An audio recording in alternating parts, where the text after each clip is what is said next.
false complacency, a sense of false security.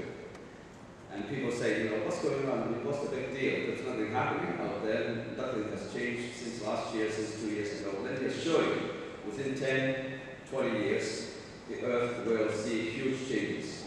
And there's nothing we can do to help that because we have already pumped so much CO2 into the atmosphere. But serious as CO2 may be, it is only the fuse of a bomb, and the bomb is methane. And methane is being released.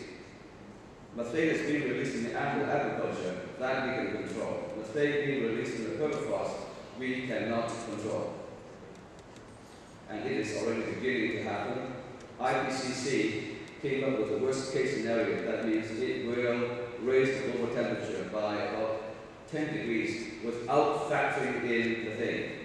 And the IPCC, the Intergovernmental Panel on Climate Change, is what world governments base their policy on their energy development, on their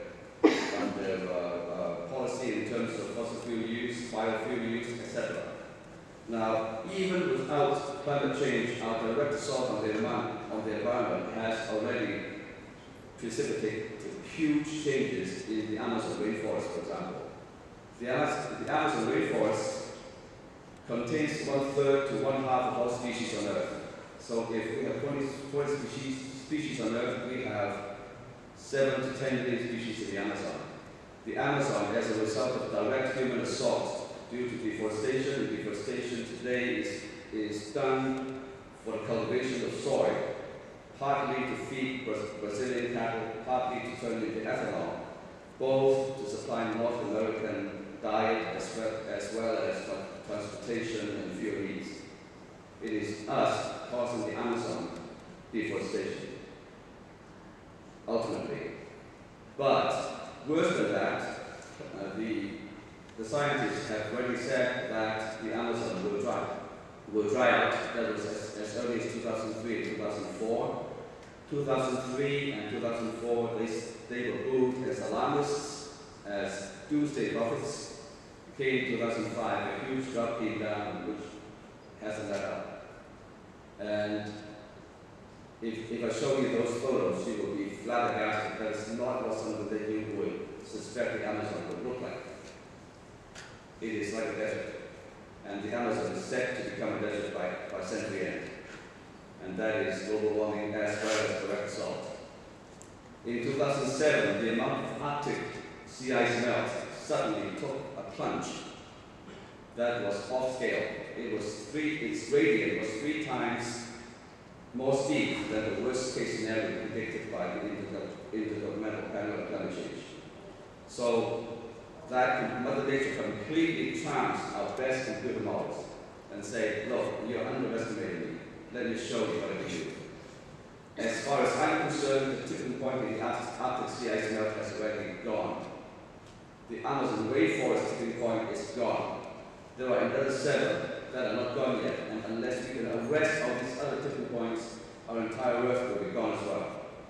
So, the Himalayas, for example, the Himalayas contains 2,000 to 3,000 glaciers supplying 6 rivers, feeding 2 billion people in Southeast Asia. The Himalayan glaciers will melt off completely within decades. And what will these people do? This is just one example of the impact on humans as well. So our campaign has 2 objectives. One is to create a global alliance, as Richard pointed out, of environmental groups, animal rights groups, parental groups, churches, to work together on global climate change and reverse this deadly situation. We have a very narrow window of 3 to 5 years to act and to change ourselves. Failing that, we'll doom our own children, doom all species on Earth, and doom the Earth itself. Our spiritual worth will be forever irredeemable if that happens. No matter, give us 5 billion years, we will not be able to do it, to get ourselves back up on top. And so these 3 years I will devote to traveling around the world to create this global alliance to fight climate change together. Secondly, I would like to, and our group is working with the United Nations to create a global green fund to the tune of approximately $120 billion a year. Where does this money come from? I can find one very good source.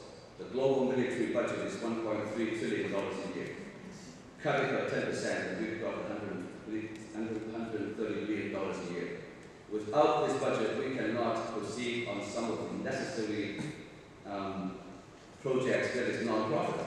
It would not produce products to sell, services to render. Nobody will finance it except a non-profit source. And there is nothing better, in my opinion, to cut 10% of the military budget and also begin to effect the first step of global development. So I would like to ask everyone, whichever group you belong, contact me, join this coalition, give me 3 years to complete this coalition, and then we'll spring it into action. And we will then have a window of about 3 years to save the earth. Thank you very much.